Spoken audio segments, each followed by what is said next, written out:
Hi, this is the Social Gelo with Angelo show. My name's Angelo. I'm a social scientist, surfer, martial artist, and a whole lot of other things.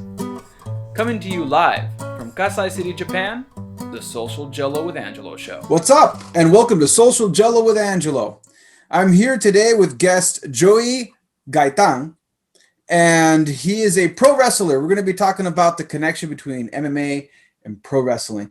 And in particular, I had Joey come down because I was talking to Coach Mickey Lopez. He recommended him, and I was telling him I wanted to talk to a pro wrestler about MMA, and I'm lucky enough that Joey also does Kajukenbo. So I was like, nice. This is like all three things. I wasn't sure if I was going to find all three, and I got really lucky that I found you. So thanks, Joey, for coming on the show. And I also know your coach, Mickey Lopez.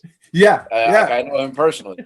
Yeah, yeah. So yeah, it all came together. So I'm really happy about that. So Joey, I guess let's open things up real quick with your martial arts journey. How did you? I mean, you got into pro wrestling somewhere along the line. We'll get there soon. But what got you interested in martial arts, or how did you even get started with that? What got me interested in the martial arts was, I'm 42 years old, so I grew up in the 80s. I was a kid in the 80s, so we were spoiled with action heroes. And, my parents always took me to the movies, or I was always watching action movies with my cousins. But what really, really hooked me in was Bruce Lee, like everybody else. So growing up as a kid, he passed in the mid.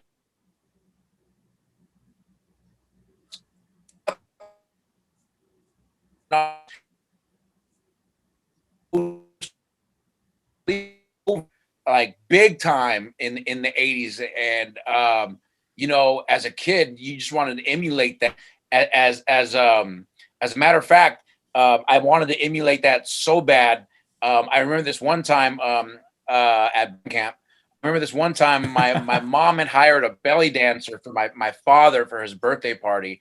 And at the end of the party, after the belly dancer, really hot girl, she was, all in her gimmick. My mom was paying her out. And I remember I walked up to my mom on like her waist level, and I'm telling her, Mom, we're going to be late to karate practice. I got to go. And she's like, son, you don't even take karate. What are you talking about? Of course, I was trying to, impress the girl, the belly dancer that I was, doing karate at 5 years old or however old I was.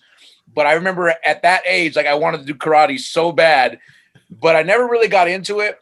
What really got me to actually physically walk into a dojo was I was playing baseball. I don't know. It was like 95, 96. No, 94. It was 1994. And I was part of a baseball team. And to make a long story short, this dude started picking on me.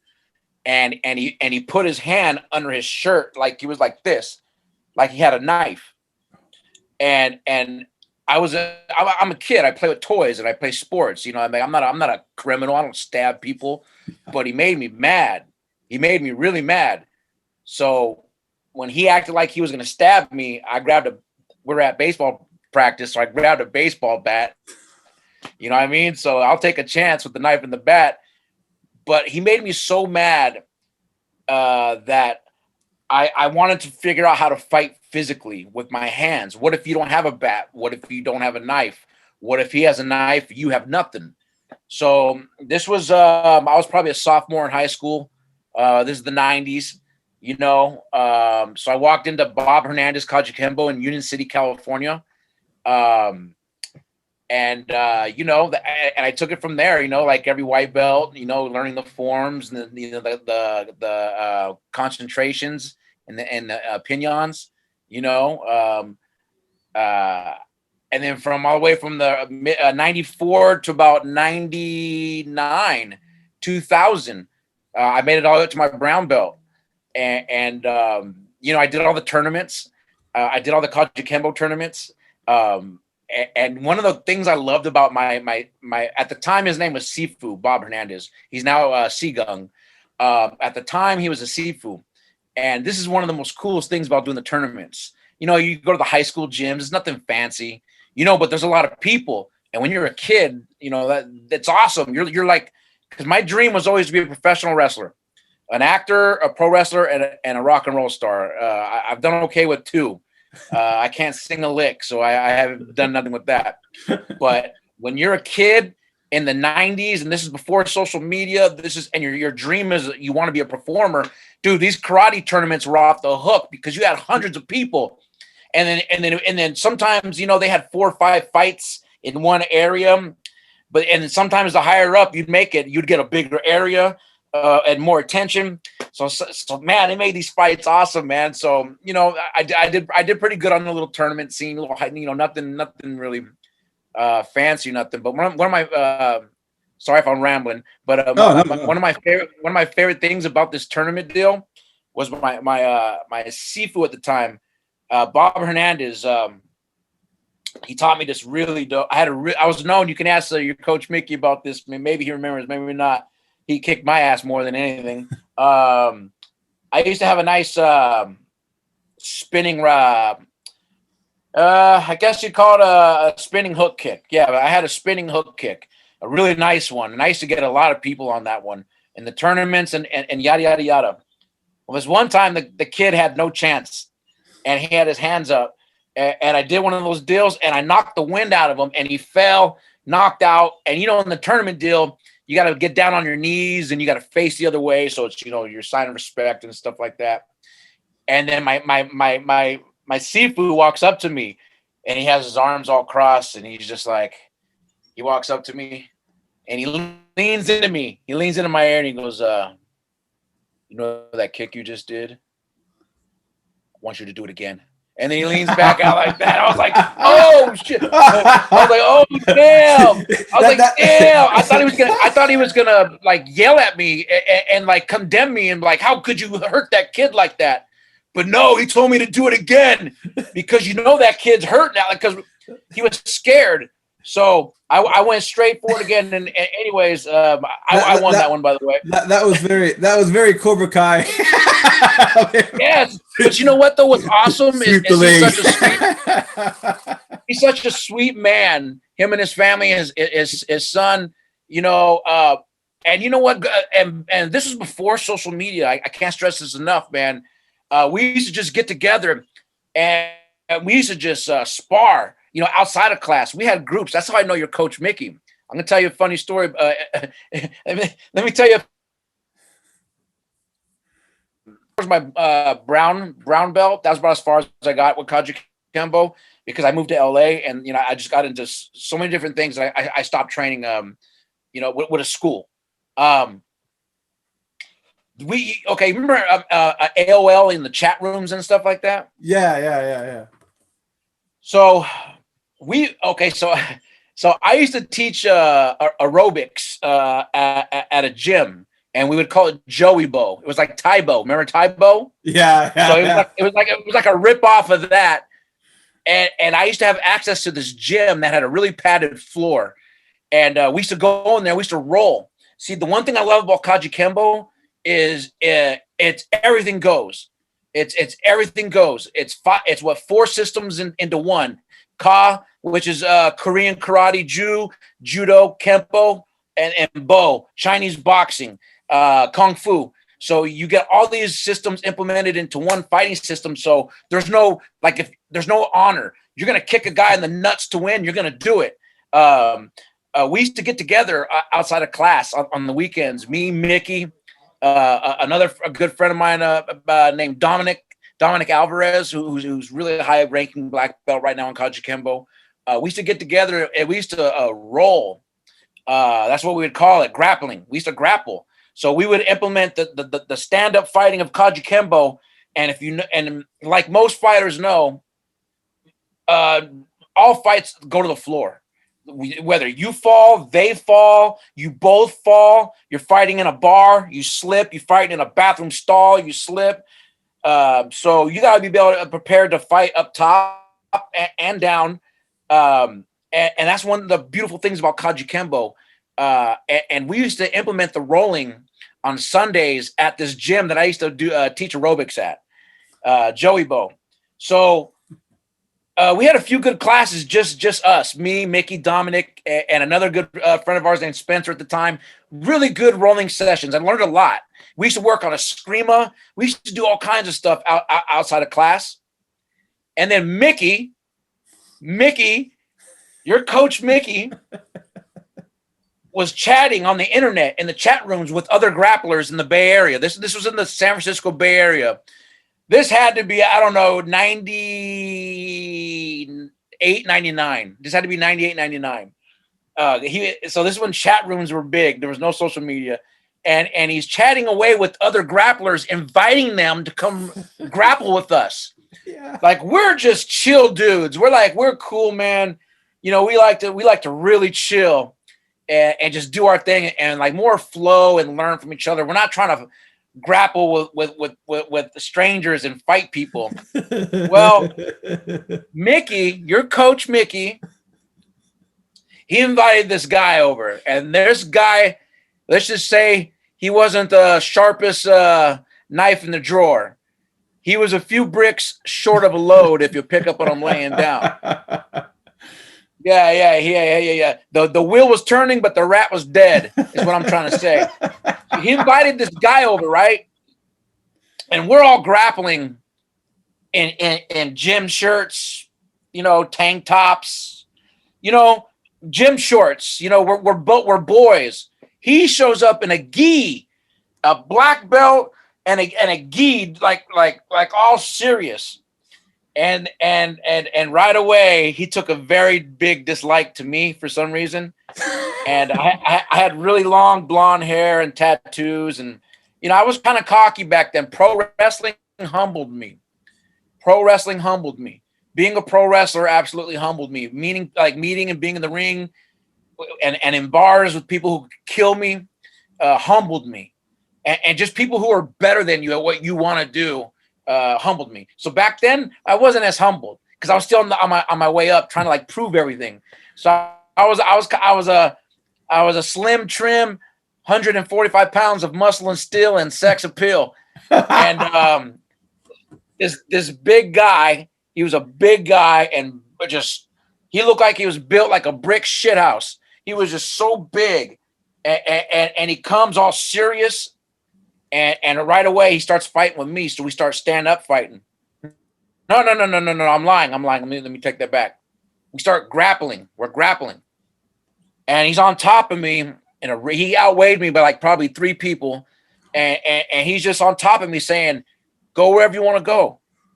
I'm still going to get you. It doesn't matter. Do what you want. Wow. And then he wouldn't let me get out of his guard. He's on top of me. I thought we're trying to learn from each other. He was bullying me. And I'm not a tough guy. Like I'm not like one to start a fight. That's another thing. Martial arts taught me never to offend people, but pro wrestling, I got paid to offend people. So it's really yin and yang, man. But in the real life world, you want to fly low. You open doors for old ladies. You help the blind. Like, you got to be a good person. And, I don't know. This guy was not a good person, and he didn't like me for whatever reason. So he made me mad. So after a few attempts at the grappling, I try to stand up, and he goes, no. I go, why don't we stand up fight? Because I had a cocky stand up fight game. And he goes, okay. So when we stood up and we're sparring, we're just supposed to be sparring. He attacked me, like for real attacked me. He lunged at me, and you know, you're supposed to move lateral. You don't move backwards in a fight. I moved backwards, and he ripped off my big toenail, my left toenail. He ripped it off. It got ripped off. He takes me down in a rear naked choke. He takes me down in a front face lock and takes me down. And then he picks me up in a rear naked choke. So now he's got me like this, and he picked, no, I'm sorry. A guillotine choke. It was like one of these bad boys right here where you got the neck, you just do one of those. Yeah, and your head is stuck on the inside, on this side over here. Yes, and he lifted my feet off the ground. So he was getting ready to take me over. And then my boys, of course, Mickey wasn't here that day. The day he invited this guy, he wasn't even there. So my other boys, thank God they were there. They stepped in. We're like, whoa, whoa, whoa, whoa. so I think right around there is where my martial arts career ended. And then my aspirations to move to Hollywood began, because right around there is like where it was a wrap for me. But that was pretty much my martial arts experience. But you know, I had a blast. You know, man, I met some of the best friends of my life, some of the best times. You know, some of the best workouts, sparring, banging. You know, I miss it. I really do. Talking to you makes me miss it. So one thing I need to put a disclaimer. So I call on the show. I call Mickey Lopez Coach Mickey, because that's the name I gave him. He's actually not my coach. I should probably say that. I have worked with him and he's coached me before, but he's like, my instructor is actually Ronnie Sagiri from the San Diego area. But I actually met Mickey Awesome. I met Mickey through John Hoylo. See, y'all are coming from the Bay Area are you under the Gaylord method too, or are you from a different branch? Yeah, from a different. You know what? That's funny. I'm so glad you asked that, because now it makes me think back. That's a good question. But like I studied under Sigung Bob Hernandez, and who he studied under. Man, the name I don't know about. Jesus, you know what? I'm gonna have to just say I can't remember, man. No, that's cool. That's cool. I can probably. It might have been, because I've heard that name. I've heard that name. Okay. Right now I'm getting some names here. When I typed in Sigung Bob Hernandez, I'm seeing some older quotes from some other stuff in Kajukenbo. But yeah, I actually don't. I've seen Bob Hernandez on the tree. Okay, it sounds like it's related to. Okay, so I'm gonna subquote this. All right, they're talking about someone else who got their black belt under Sifu Owens, who awarded him a 3rd-degree belt in Wong Hop Kuen Do, and then Professor Banuelos received his 5th degree from Aguan Tony Ramos. He received his professorship from Grandmaster Gary Forbeck. Okay, and Grandmaster Tetsu in 2007. I didn't know much about his teachers. I'm trying to find out where he is, though. No, that's sub information. I can't find Hernandez. All right, but yeah, he's not under the Gaylord method, and I can't at this moment. I don't have the tree. I ordered for those people wondering what the fuck I'm talking about. There's this tree. There's a tree. It's not physical, but it's this giant map that was put together by. I always mess up his name too. Philip. Here, I'm gonna look him up real quick. Philip.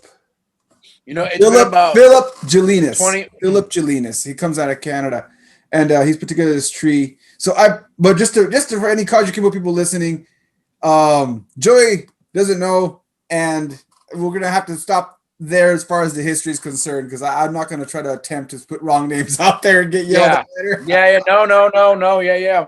I don't. You know, I will say this about the history. You can cut all that out. I can tell you the history, and I'm proud of myself because I remember this.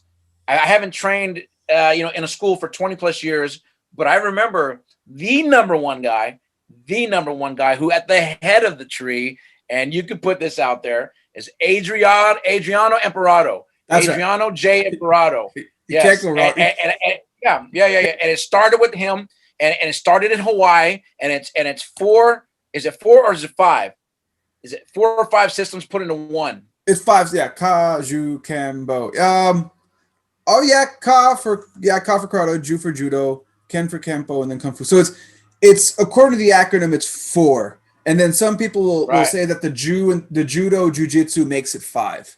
So right. And then now it's evolved, man. It's evolved, brother. Like that's the original acronym was that. And then anybody who's been following this series and listening to the different people I've interviewed, if this is your first interview, welcome. I do encourage you to check out the Kajukenbo series. You're going to find out that through each interview, it gets really intricate, I guess would be one word to use, but diverse would be another word to use. Every single instructor has a different approach and adds a little more. So like one of the cool things that you just talked about right now, how you said after class, we have this core system, right? The Ka for judo, the Ju. You mentioned piñons. So I'm going to go back to your story. People are like, what's a piñon? A piñon are these basic sets that mixed our acronym up there, that Kajukenbo acronym you see above my head.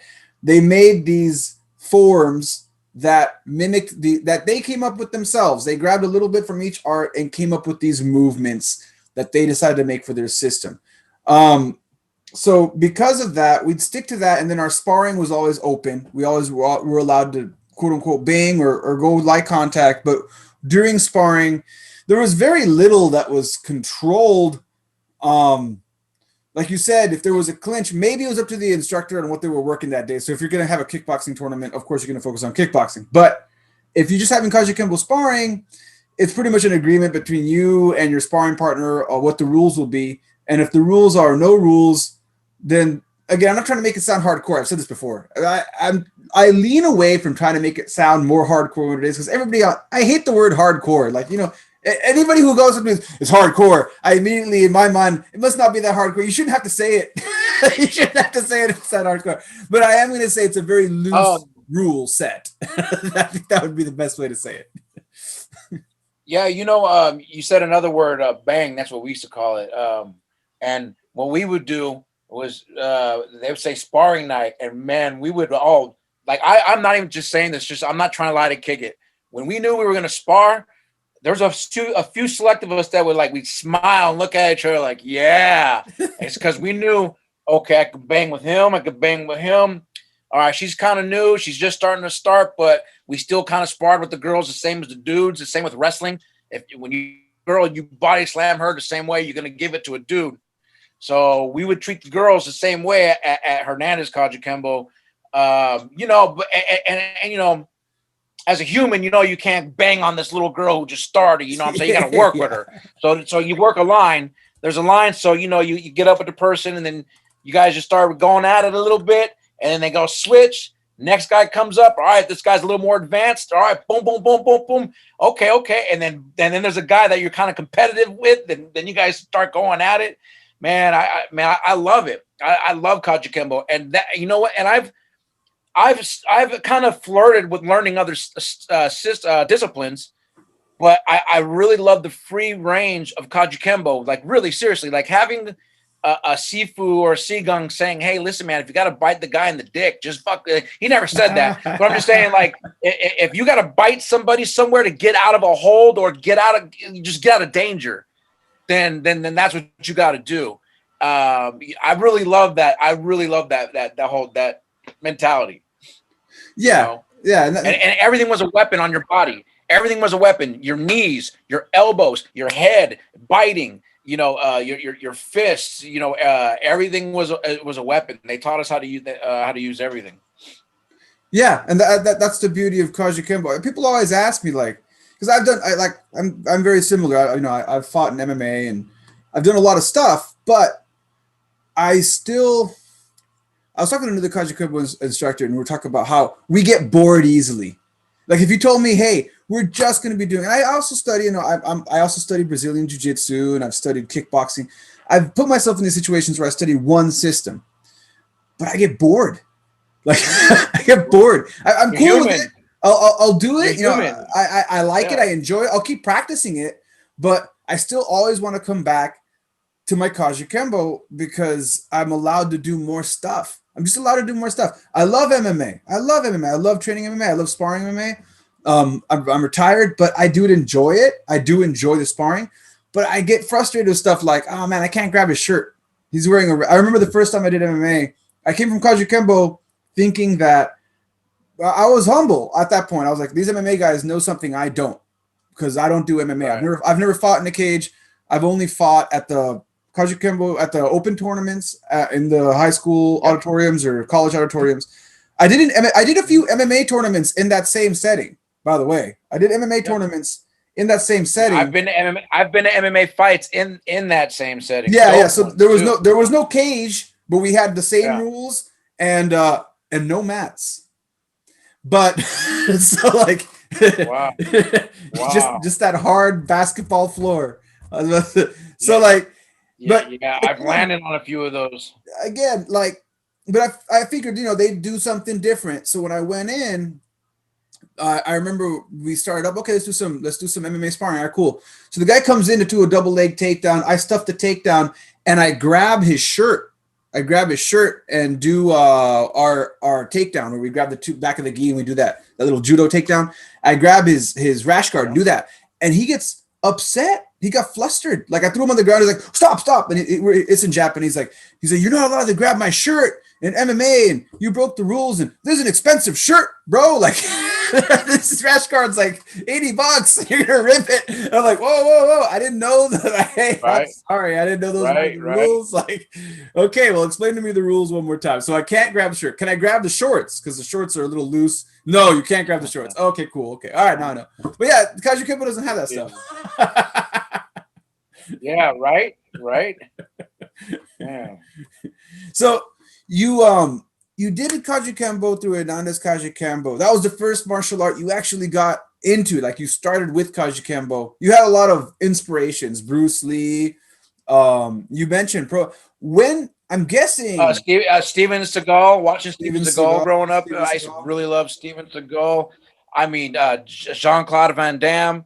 I mean, and then you had the knockoff of Bruce Lee. You had Bruce Lee. No, I mean you also in the 80s you had all these dope ninja movies. So like it was just everywhere. Like martial arts was like it still is. I mean, it's evolved into what we all know as MMA now. Like that's what it's evolved into.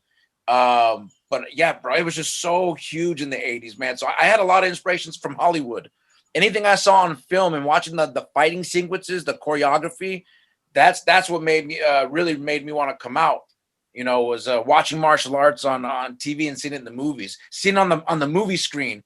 I was like, I want to do that someday. You know, that was another inspiration. You know, well, on what not only just doing the martial arts, but what can you do with it if you know martial arts? You take it to the screen, to the television screen, or whatever. Yeah, and one. So when in the middle of all this, obviously you were also watching pro wrestling as a kid. Yes. All right. Yeah. All right. Another thing my parents would take me to is the live events. Oh, okay. So in the Bay Area, they would take me to the Oakland Coliseum, which is my favorite stadium I've ever been to, because the memories and the matches. You know, one time I was at one of these. No. We were at a Warriors game at the Oakland Coliseum. So it had to be like 1986, 87. And my dad had taken me to a game. And during halftime, there was a martial arts presentation. So this is the whole stadium. This is another huge inspiration for me. I'm sorry if I'm getting backtracked. Oh, no, not at all. That's good. I got to tell you another huge martial art / Hollywood inspiration for me. So at this game, there was a halftime martial art presentation. So they got these thugs and like these trash cans, like these props down on the floor. And down the stairs, you know, this is in a sold out stadium. There's a little kid who starts running. They announced him. So he starts running down the stairs. He starts running. He makes his way to the center stage and he starts just beating up these thugs and wop, going through all these moves. It was Ernie Reyes Jr. Do you know who Ernie Reyes Jr. is? I do not know who Ernie Reyes Jr. is. It's okay. He was a dope martial artist. And as a kid, he got some starring roles and some Disney stuff. And you might have heard of his father's karate discipline. He has some schools. Wait a second. Are you talking the guy from Ninja Turtles 2? That's Ernie Reyes Jr. And Surf Ninjas? That's Ernie Reyes Jr. Wait a second. You know what? They have a school. The family runs a school. Someone I interviewed knows these people. I forgot who I interviewed. Yeah, the family runs a karate school. Yeah. I can't. It's it's been a while, but watching this kid in the 80s, he had a movie on Disney called The Last Electric Night. And to see him on the TV screen and then see what he did on the screen live in front of a sold out stadium, dude, this whole stadium, like they were going crazy over this kid. So man, I've always wanted to do stuff like that, which led me to where I'm at today. But martial arts has always played a huge part in my life. So man, I'm very appreciative of the times and the experience and the knowledge, because it's still with me. It's not like it left. You know, I still know how to throw that spinning around that spinning roundhouse. You know what I mean? So you did your Kajukenbo. You were inspired by pro wrestling as well. How did you make that? How did you make that jump? So like at one point, you know, and this happens, you know, you went through the ranks, and then you continue, your life moved on, career. How did you make that transition? How did you get into pro wrestling? How'd that happen? Well, it all really what really sparked it off, and you might be a little too young for this, but there was a TV show called Happy Days. I don't know if you ever Okay. heard of that TV show, Happy Yeah, Days. I remember Happy Do you know Days. who the Fonz is? The guy who goes, "Hey." Yeah. He's a actor by the name of Henry Winkler. So I met him in Hawaii, and I was out there promoting my band's album at the time, and I had such a huge experience in Hawaii, that trip, and meeting Henry Winkler, and he was so cool to me. He was such a nice guy. Just talking with him, and I gave him my CDs, my band CD. He had two of his twin sons with him, and I'm pretty sure they used my CD as a frisbee as soon as I left or something. But meeting him and that interaction, it dawned on me that, you know what, I gotta go to LA. What, you're only gonna make it so far giving your product to family and friends. Like, you need to go to Hollywood and get your music out there. I was trying to make it in music. That's what got me to Hollywood. That was the dream I was, you know, chasing to get me to go to Hollywood. But my whole life, I've always wanted to be an actor, a wrestler, and in a rock band. So at the time I was giving away that CD, met Henry Winkler. I said, you know what, let me go to Hollywood. And then I came to Hollywood. This is July 2001. And I got a hotel, stayed in Hollywood for a week, just passing out my CDs. And then on my last night, before I was going to go out and pass out CDs, I was watching a TV show called Judge Judy. And when I went to commercial break, there was this announcement that came on, and it was an audition that night. You can go down and audition to be on a TV show. It was a reality show at the time called Shipmates. It was like a dating show on a boat. And I was like, oh, damn, I'll go down there. I'll drink and I'll give out my CDs and audition. And that's what I did. It's weird because hadn't I not seen that commercial, I don't know where my life would be right now. It was Judge Judy, and it went straight to this commercial. And because of that commercial, I said, I'm going to go down to the Roxy, which is on Sunset Boulevard in Hollywood.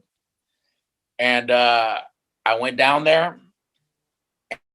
And while I was down there, I met somebody who I gave my CD to, and he changed that's really what got me started in Hollywood. And I started doing television, got into some co-starring roles while living out here. I've done TV shows like CSI Miami. I played Trevor Battle on CSI Miami. I played multiple cholos in TV shows like The Mentalist, Two and a Half Men. I saw you in The Mentalist. I thought you looked familiar. Yeah, because that was one of my favorite shows. I finished that thing. I binge watched that a little while ago. Yeah, that was actually one of my favorite experiences as an actor, because because I shoot a girl. And when you shoot a real, like it's a real shotgun, and they're blanks, so it's everything. So when you're shooting, it's not really hard. It's not really hard. I mean, you're not acting. It's like, oh damn, you know. It's so just the acting was really real on that scene. So it was probably one of my favorite experiences out here. But started doing TV shows, and it was around 2010. You know, I had some money from the TV shows and stuff, and I said, you know what, I want to throw a pro wrestling show. I want to rent a ring out, rent a venue, hire wrestlers, and I want to be the ring announcer, because I'm also a DJ. I got like I'm Mexican, so I got like 9 to 10 jobs. and one of them is a DJ out here in LA. I do weddings, I do corporate events, whatever you name it. And Damn it! I forgot what I was saying, brother. I'm sorry. I get sidetracked when I ramble on so much. I know I was talking about the DJing. Oh no, you said you wanted to be the ring announcer for this place that you rented out. Yeah. Thank you so much for that. Thank you. Yes, and so this is how life works. And I talk to kids a lot, and I don't cuss when I talk to kids, but I tell them that life sometimes will throw you a curveball. Maybe you don't get what you want, but it gives you something else. So what really sparked my pro wrestling career was around the time I wanted to throw a pro wrestling show. I knew this guy. He's like a scam artist, and he's always running angles. But somehow he got two. I won't say their names just yet. Maybe sometime down the line. But he got two famous wrestlers, two WWF guys, to come down on Hollywood Boulevard and do a autograph signing, special appearance. Now, normally these wrestlers charge anywhere from $700 and up for these appearances. He got these two guys to show up with no guarantee, like nothing, but they still showed up, and he wanted me to DJ it. So I showed up this day to DJ it. The wrestlers showed up, but not one customer showed up, not one. And within 5 minutes, they canceled it. After they showed up, they saw there was no line. There should have been a line. Like it was horrible, horribly planned, fail. So the guy who hired me starts crying to the wrestlers, like literally tears coming out. Oh, sorry. And then those two wrestlers had some guy with them, a Mexican guy named Mario. Never trust a guy named Mario. Anyways, in crying, he's like sobbing because these wrestlers wanted to kick his ass, but he was so small. He was such a tiny little guy that they couldn't beat him up. Otherwise, they'd get charged with child abuse or something. But he's sobbing, and in the middle of sobbing, he just tells me, Joey, that guy has a ring. And he was talking about the Mexican guy that came with the two wrestlers. So as they're walking down the street plotting to kill him, he's shuffling behind me crying. I talk to the Mexican guy, Mario, and I go, hey, man, I heard you got a ring. So me and him start talking. Long story short, I never went through him, but I got the ball rolling. I then, that's what got me to meet the famous Anawai family, the Samoans. Oh, okay. You know who Rikishi Fatu is? Yeah. So they have a school named Knox Pro in Sun Valley, California. This was 2010. And so on Craigslist, I put an ad out looking for a venue. And Reno, his name's Reno. He's the one that runs Knox Pro. He replied to me and said, hey, come on down, check our venue out, and let's see if you're interested. So I went down there, and right away, I was impressed. It was Rikishi, Gangrel, it was Black Pearl, and like WWE style wrestling in this little warehouse in Sun Valley. But their production sucked. They were doing their announcements out of a bass guitar amp, and it sounded horrible. But the wrestling was on point. It was dope.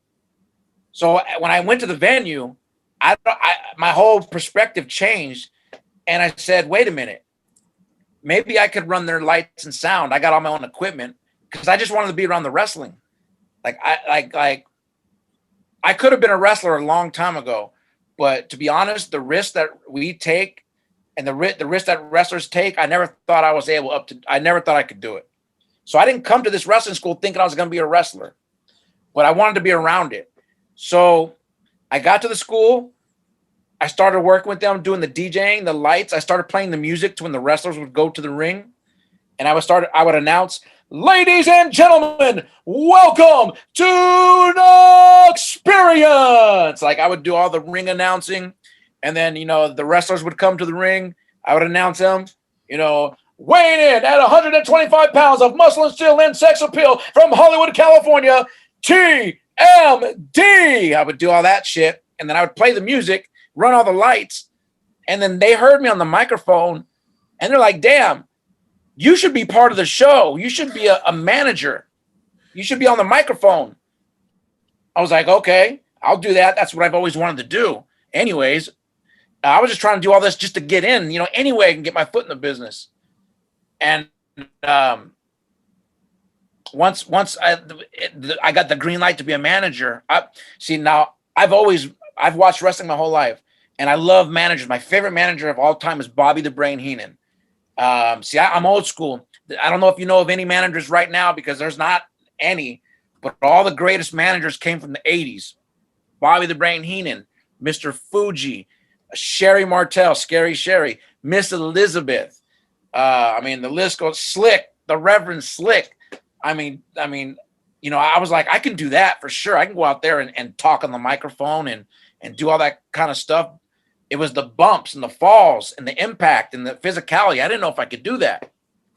So when I got the green light to be a manager, Reno, who wrestles at the Black Pearl, Reno on Hawaii, he goes, well, if you're going to be a manager, you got to learn how to work, meaning I got to learn how to wrestle. So that's how I became a wrestler. I didn't show up, like every student usually does. I really got into the back door and I worked my way just to show them I was good enough to get a chance. So when they heard me on the microphone, it was like, okay. And then when they put me in the ring, I'm not the greatest wrestler, but I got a good foundation, and my charisma, which is really important, it can carry you a long way. So you may not be the greatest wrestler, Hulk Hogan, but your charisma will get you to the highest level, Hulk Hogan. So, I've been having a blast, man. I've been doing it for 10 years now. And here now we're gonna get back into the question that I originally started the podcast with, was the connection between MMA and pro wrestling. What from doing pro wrestling and doing Kajukenbo, so Kajukenbo is a type of MMA, but like you said, you never really had in your story. You never really had. It's kind of different. Your story is really different from what. And again, I tell my viewers, I don't know. I'm hearing this story for the first time with you, right? With my listeners. Yeah. So like when I interviewed Joey, I had some assumptions that were proven wrong real quick. So like, for example, a lot of the I've had talked to pro wrestlers before. Many of them actually from the very beginning, from so far, the guys I've talked to, from the get-go, they wanted to do pro wrestling. So they went into a pro wrestling school. They went the traditional route of pro wrestling where they got scammed or the guys were just really, they had to start from the bottom. So they made them do like they had to finish this really rigorous physical test that they couldn't pass because it was like crazy. Like, so some of the guys had to be able to do a Turkish get-up with a 100-pound kettlebell, or like you had to be able to do 1,000 Hindu squats, like something really crazy. Yeah. And they had to train for that. They do those things. They do those things to run out people who really don't want it. Like when I say I came into the back door, believe me, like I busted my ass. Our training, doing the 500 squats and pro wrestling, 3 hours of pro wrestling training is like 5 car accidents. I mean, I've seen the toughest and the biggest, baddest dudes not last. Like that's one thing. I'm not like if I could ever say I was proud of myself of anything, is I didn't quit my training. And there was a lot of people who came through Knox Pro and quit their training. They didn't make it because you have to love it. You have to love it because the impact, that's not part of the show. That's real life. When you get body slammed or when someone jumps off the top rope and lands on, that's real life. That's, it is what it is. You have to love that in order to not quit. And I'm still here. I tell you what, the similarities between MMA and pro wrestling, I mean, they're brother and sister, or step brothers or something. But I mean, they're, a lot of, they both get accused of ripping off each other, which wrestling has borrowed from MMA or stolen. Wrestling has done straight up. They try to pass fights as real, like real life. They've done segments and stuff like that where, they're trying to make it like an MMA fight. They even took the ropes off and had just the ring, the mats with people around it. So MMA has influenced pro wrestling in a huge way, and pro wrestling has influenced MMA an even bigger way. Like, let's face it. I mean, it is pro wrestling MMA. Up until they enter that octagon, it's wrestling. I mean, you know, they got an entrance music, they got the pyro, there's the fans, there's the vignettes that appear before the See, now that's all wrestling. The vignettes of the beef between the two fighters. They take the footage that built up to the fight. This is all formula from pro wrestling. This is pro wrestling 101. So really, who takes from one and the other the most? To me, I don't know. I think they're both awesome, and because one of them on one hand is the greatest form of entertainment in the world, and on the other hand, the other one is also the greatest form of the entertainment in the world. But you can also get your ass kicked, and you know what I mean. You can get you can lose some teeth and get some. You know, it's two people not working together. Pro wrestling, y'all are working together. This, MMA, excuse me, you're not working together, so it's going to have different results. But in my opinion, two of the best businesses in the world. And the thing is that, and this is what, because I've been asked before, like I got into MMA very late. I shouldn't have. Like when I actually stepped into the cage and started doing that, I've mentioned this on the show before, but it wasn't my plan. I already had a career, and I did it because I kind of wanted to see what it was like. And the reason I failed, I realize now, had nothing to do with skill, because I went in with the mentality of a martial artist, not a performer. So because of that, and I told my guys now, like when they say, "Oh, I want to do MMA," I'm like, all right, well, one of the things that I'm going to advise you to do is to think about not just your martial arts side, but the entertainment side. You got to be entertaining. That's something that I failed. Well, when I went in, I wasn't thinking about. I was so focused on the training, working with all these coaches, and then getting into the cage. And I didn't even tell you the truth. I wasn't planning on getting into the cage. I got a phone call asking to go into the cage. So I kind of just got thrown into it. And then I lost my first match I was 35. I should have retired. I retired. I retired when I was 30. I told my wife I wouldn't fight anymore. And at 35, I get offered a cage fight. I'm like, what's the big deal? I never really fought in front of a camera or anything like that. Let's try it. It'll be cool. I've never lost a fight. It'll be cool. Maybe I can, go in there. I've never lost an MMA match, so I'm going to go in there and I'm going to do this. And I lost. And then I lost. So I was so mad, A, that the one opportunity I get to be in front of the cameras, I lose. And B, that I felt I didn't train hard enough. And then there was a promoter there. And after he watched me fight, he was like, it was kind of, he was okay. It was kind of boring, because I didn't entertain. I wasn't even thinking about any of that. So like when I finished out, I went on this side journey where I started working with different coaches and doing smokers to try to get back in the camera. Cause the main promoter still liked me. He said, you can come back. I felt you were entertaining enough. You can come back and fight. And I was like, all right, cool. Before I come back and fight for you, I want to make sure I can win. I don't want to just come out here and lose, right? So like I went to all these smokers, and long story short, COVID happened and I had to let it all go. But one of the things that I noticed because of pro wrestling was you don't really see it. If you're watching this podcast and you're thinking about getting an MMA and you're a Kajukenbo guy, one of the things you may be missing is the idea that we, as martial artists, we want to be humble. We want to be these things that we are off camera. Like you can still be that, but if you really want to make it an MMA, if that's really your goal, UFC, if that's really your goal, you'd have to be really, really, really, really, really fucking good. If you're really, really good, then you may not have to do so much of the entertainment. But you have to ask yourself honestly, are you really that good? Are you really the best? And if you're not, if you can honestly ask yourself this question and you realize, hey, I'm no George St. Pierre, then your other route to still be in that ring with George St. Pierre is going to be the entertainment. In fact, that's going to be your easiest way there, in my opinion. And I could be wrong, but I think McGregor really showed that. McGregor really showed that whole thing with the smack talking with Mayweather, and he got the most money he ever got, and it wasn't through his boxing skills. Boxing skills aren't what got him the Mayweather fight.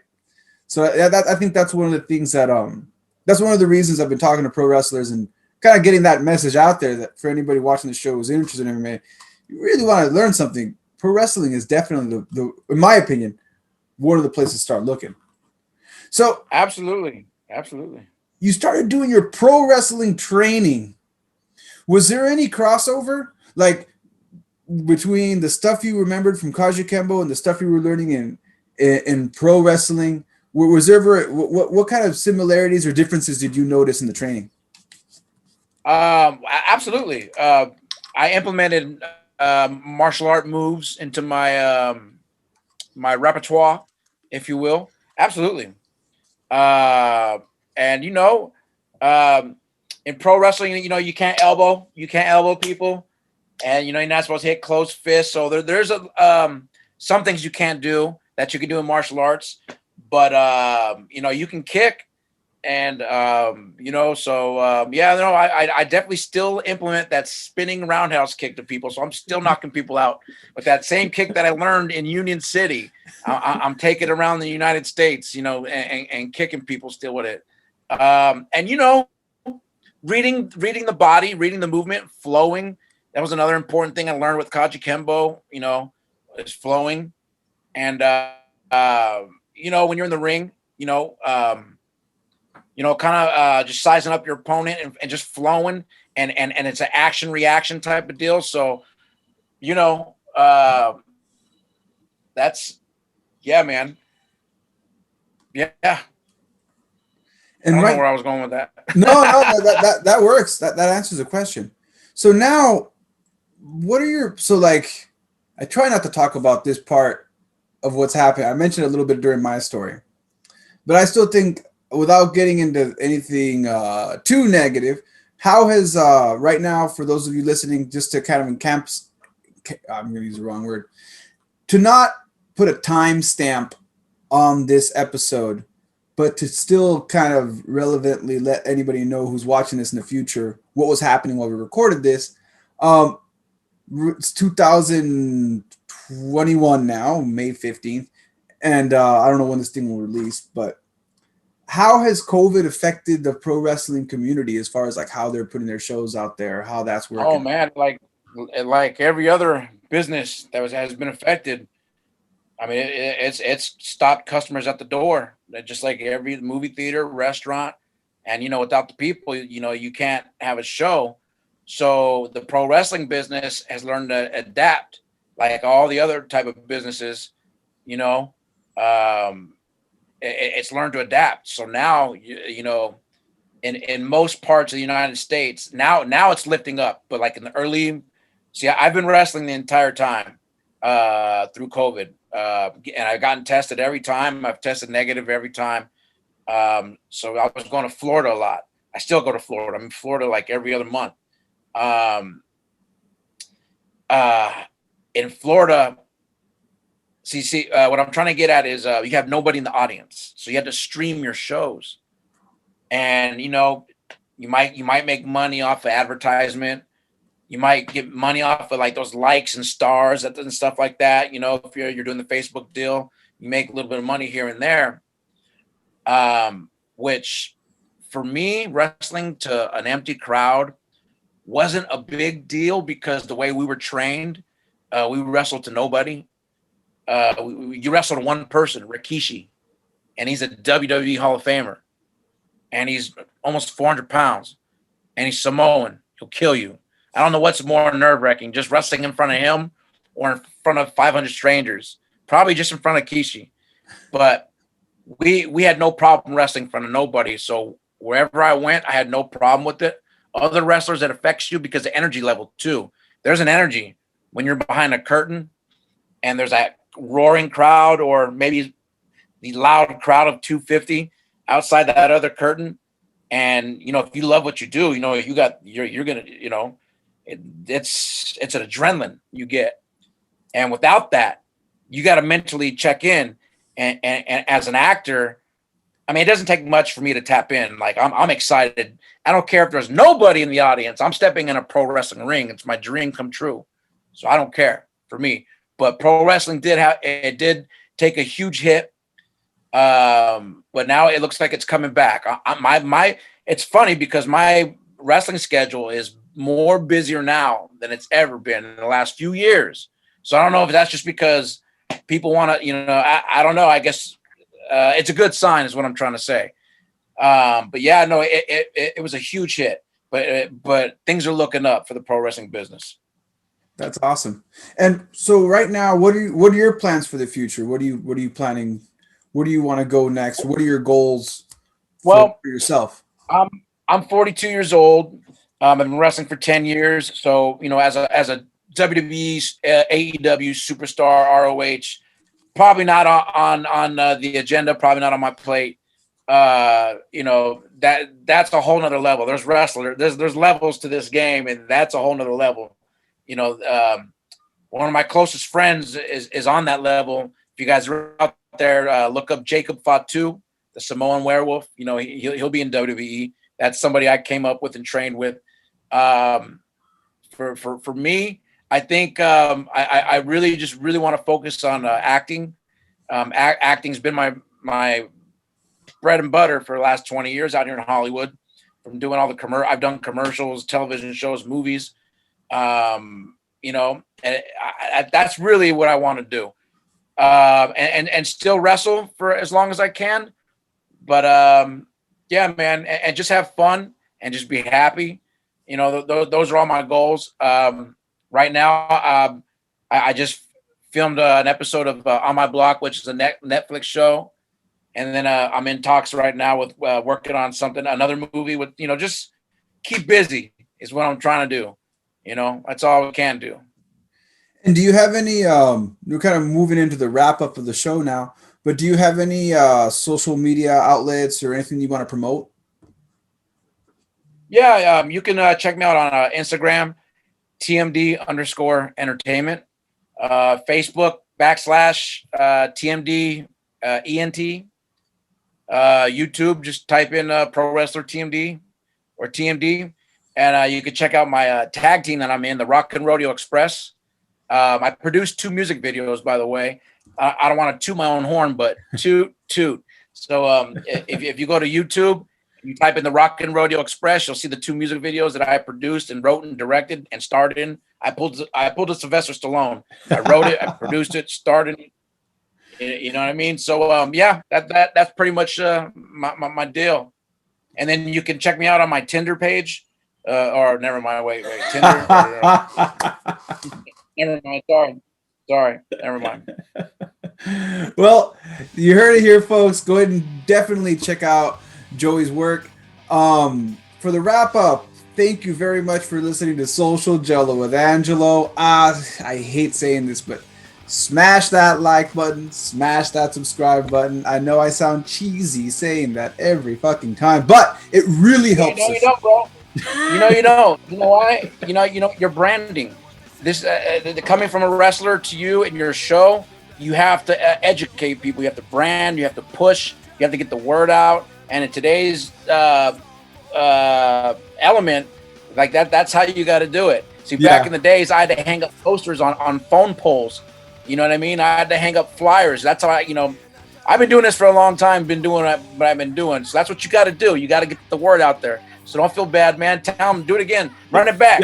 Run it back. You can edit this. You can edit it. Smash that like button. Smash that subscribe button. And we'll see you on the next episode. Thanks for watching Social Jello with Angelo, and we'll catch you all later. Peace.